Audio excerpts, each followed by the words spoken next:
Revenons donc à la malacha de Mevachel, où on fait cuire à l'eau ou cuire au four.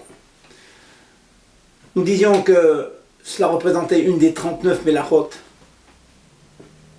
que nous trouvions dans le Mishkan, et donc est interdit bien sûr Shabbat. Mevachel veut dire cuire à l'eau ou à un liquide quelconque, à l'huile, au lait. Au fait veut dire cuire au four, mais de manière générale, cela inclut aussi une cuisson au feu directement, tzliya, grillade. Mais de manière générale, cela est un terme générique pour décrire une cuisson sans eau.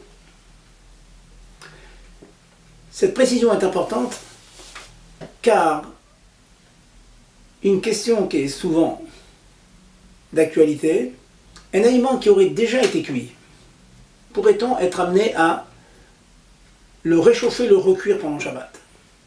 Dans la mesure où il est déjà cuit, comme par exemple un gâteau, une challah, du pain, je voudrais la réchauffer. Dans la mesure où elle est déjà cuite, la réchauffer ne fait que rajouter de la chaleur, mais la matière ne changera pas, de texture ne changera pas. Est-ce que cela est permis? De la même manière, j'aurais cuit un œuf dans de l'eau, du poulet, dans un bouillon. Il est froid maintenant, je voudrais le réchauffer. Pourrais-je le mettre dans de l'eau bouillante?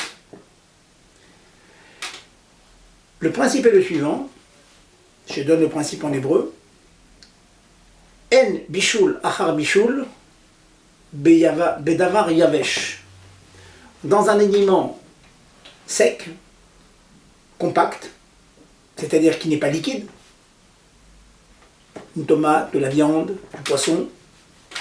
Si cet aliment est sec et qu'il a déjà été cuit, il m'est parfaitement permis de le réchauffer pendant Shabbat. Attention, je parle de réchauffer toujours hors du feu. Par exemple, j'ai une marmite de dafina sur la table, nous servons toute la famille, et j'ai un œuf qui a été cuit auparavant qui est froid. J'ai un morceau de viande, une cuisse de poulet, qui est froide depuis la veille. Je voudrais la réchauffer. Il m'est parfaitement permis de la plonger dans la marmite de dafina qui est bouillante, et l'œuf ou le poulet sortira très très chaud au bout de quelques minutes. Cela est permis car cela sera considéré comme une augmentation de chaleur, mais pas une augmentation de cuisson. La matière poulet, la matière œuf, elle a déjà été cuite. La nouvelle chaleur ne fait que la réchauffer sans retransformer la matière, ni du poulet ni de l'œuf. Cela est permis. Pourquoi? Parce que c'est le même type de cuisson. La première fois c'était cuit à l'eau, la deuxième fois c'était cuit à l'eau. Nous avons le même problème et la même solution dans une cuisson sans eau.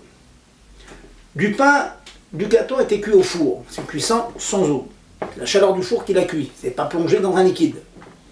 Donc mon pain, mes chalotes, mon gâteau ont été cuits dans un four sans eau.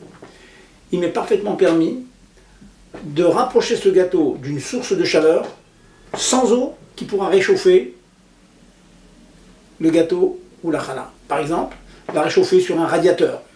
J'expliquerai pourquoi un radiateur et pas directement la plata. Je peux la réchauffer sur un radiateur, je peux la réchauffer sur le couvercle d'une marmite se trouvant sur la plata, sur le feu. Par contre, mettre ce pain directement sur la plata, cela est considéré comme interdit. Nous aurons l'occasion de développer ce sujet. Certains décisionnaires permettent de réchauffer la challah sur la plata, mais mon opinion après une étude profonde sur ce sujet est qu'il faut absolument éviter de réchauffer un gâteau ou du pain directement sur la challah. Je résume. Une cuisson à l'eau peut être renouvelée pendant Shabbat. Un morceau de viande cuit à l'eau peut être plongé dans une marmite hors du feu toujours, bouillante, et le réchauffer. Un aliment cuit au four sans eau, gâteau, challah, peut être réchauffé dans une source de chaleur sans eau pendant Shabbat. Par exemple, vous mettez de la challah sur le couvercle de votre marmite, au bout d'une heure, elle va sortir bien chaud, très bon. Vous pouvez le matin, avantageusement, prendre tous les gâteaux qui sont prêts pour la famille et les mettre sur le couvert de votre koum-koum ou sur le couvert d'une marmite. Au bout d'une demi-heure, ils sont très très chauds et très bons. Et cela parfaitement permis, malgré le fait que vous ayez réchauffé cette challah ou ce gâteau pendant Shabbat. Précision importante, tout ce que je viens de dire, c'est dans la mesure où ce sont deux types de cuisson identiques. Cuisson à l'eau, c'est une cuisson à l'eau, cuisson sans eau, c'est une cuisson sans eau.